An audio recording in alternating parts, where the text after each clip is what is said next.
ಒಬ್ಬನೇ ಒಬ್ಬನೇ. ನನ್ನೆಲ್ಲ ಬಂಧು ಮಿತ್ರರಿಗೆ ಶರಣಾರ್ಥಿ. ನಿಮಗೆಲ್ಲ ಗೊತ್ತು, ನನ್ನ ಹೆಸರು ರಾಜೇಂದ್ರ ಬಾಬು ಅಂತ. ಆದರೆ ಎಲ್ಲರೂ ರಾಜು ಅಂತ ಕರೆದ್ರೆ ಅಭ್ಯಾಸ ರೂಢಿ ಆಗಿದೆ. ಚಿಕ್ಕದಾಗಿ ಕರೆಯೋಕ್ಕೂ ಅದು ಈಸಿ ಆಗಿದೆ, ಹಾಗೆ ಇರಲಿ. ಇವತ್ತು 25 ಮೇ 2026 ಸೋಮವಾರ.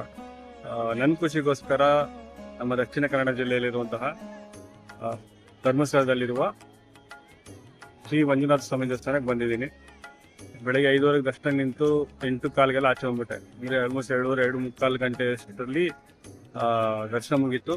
ಜನ ತುಂಬ ಇದ್ದಾರೆ, ಆದರೆ ನಾನು ಬೆಳಗ್ಗೆ ಬೇಗ ನಿಂತಿದ್ದರಿಂದ ದರ್ಶನ ಬೇಗ ಆಯಿತು, ರಶ್ ಅನಿಸಿಲ್ಲ. ಸೊ ನೀವು ಕೂಡ ಒಂದ್ಸಲ ದೇವಸ್ಥಾನ ನೋಡಿ ಅಲ್ಲಿಂದನೇ ಕೈ ಮುಕ್ಕೊಂಬಿಡಿ. ನಿಮಗೆಲ್ಲ ಗೊತ್ತಿರೋ ಇನ್ನೊಂದು ವಿಷಯ ಏನು ಅಂತಂದರೆ, ನಾನು ನನ್ನ ಕೆಲಸದ ವಿಷಯವಾಗಿ ಬಹುತೇಕ ನಮ್ಮ ಭಾರತದ ಎಲ್ಲ ರಾಜ್ಯಗಳ ಪ್ರಮುಖ ನಗರಗಳಿಗೆ ಪ್ರವಾಸ ಮಾಡ್ತಾ ಇರ್ತೀನಿ ಅಂತ. ಈ ಪ್ರವಾಸದ ವಿಷಯವಾಗಿ ನನ್ನ ಕೆಲವು ಆಪ್ತರು ನೀನು ಯಾವಾಗಲೂ ಹೇಳ್ತಾಯಿದ್ರು, ಹೆಂಗೋ ಸುತ್ತಾ ಇರ್ತೀಯ, ಅದೇ ಗ್ಯಾಪಲ್ಲಿ ಆಯಾ ನಗರಗಳ ವಿಶೇಷತೆನ ಒಂದು ವಿಡಿಯೋ ಮಾಡಿ ಟ್ರಾವೆಲ್ ಲಾಗ್ ಮಾಡಿಬಿಡು, ಅದು ನೋಡೋರು ಬೇರೆ ಯಾರೋ ಕೆಲವ್ರಿಗೇನೋ ಯೂಸ್ ಆಗ್ಬೋದು ಅಂತ. ಆದರೆ ಕೆಲಸದಲ್ಲಿ ಅದು ಮಾಡೋದು ನನಗೆ ಸ್ವಲ್ಪ ಕಷ್ಟ ಅನ್ನಿಸ್ತಾಯಿತ್ತು. ಆದರೆ ಇವತ್ತು ನಾನು ನನ್ನ ಖುಷಿಗೋಸ್ಕರ, ನನ್ನ ಪೀಸ್ ಆಫ್ ಮೈಂಡ್ಗೋಸ್ಕರ ಬಂದಿರೋ ಜಾಗ ಧರ್ಮಸ್ಥಳ. ಹಂಗಂತೇಳಿ ನಾನು ಟ್ರಾವೆಲ್ ಲಾಗ್ ಶುರು ಮಾಡ್ತಿಲ್ಲ.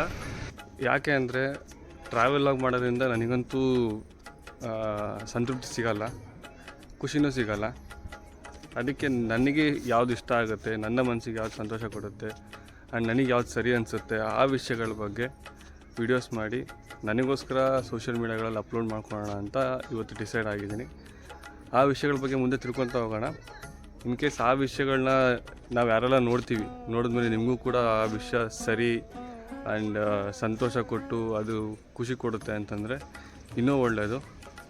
ಆ್ಯಂಡ್ ಇವತ್ತಿನ ವಿಷಯದ ಬಗ್ಗೆ ತಿಳಿಸೋಕ್ಕಿಂತ ಮುಂಚೆ ಕೆಲವೊಂದಷ್ಟು ಫೋಟೋಸ್ನ ಪ್ಲೇ ಮಾಡ್ತೀನಿ. ಆ ಫೋಟೋಸ್ನ ಗಮನ ಬಿಟ್ಟು ನೋಡ್ಕೊಂಬನ್ನಿ.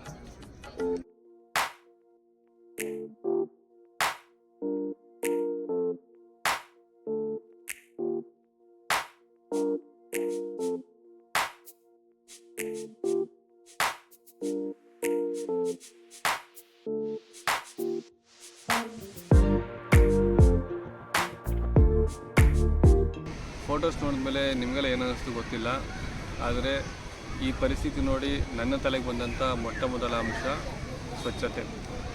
ಬರೀ ಧರ್ಮಸ್ಥಳ ಅಂತಲ್ಲ, ನಾನು ಯಾವೆಲ್ಲ ನಗರಗಳಿಗೆ ಪ್ರವಾಸ ಕೊಟ್ಟಿದ್ದೀನಿ, ಬಹುತೇಕ ಎಲ್ಲ ನಗರಗಳಲ್ಲೂ ಈ ಒಂದು ಸ್ವಚ್ಛತೆಯ ಕೊರತೆ ಎದ್ದು ಕಾಣ್ತಾ ಇದೆ. ಇದಕ್ಕೆ ಮುಖ್ಯ ಕಾರಣ ನಾನೇ ಅಂತ ನಾನು ಭಾವಿಸ್ತೀನಿ.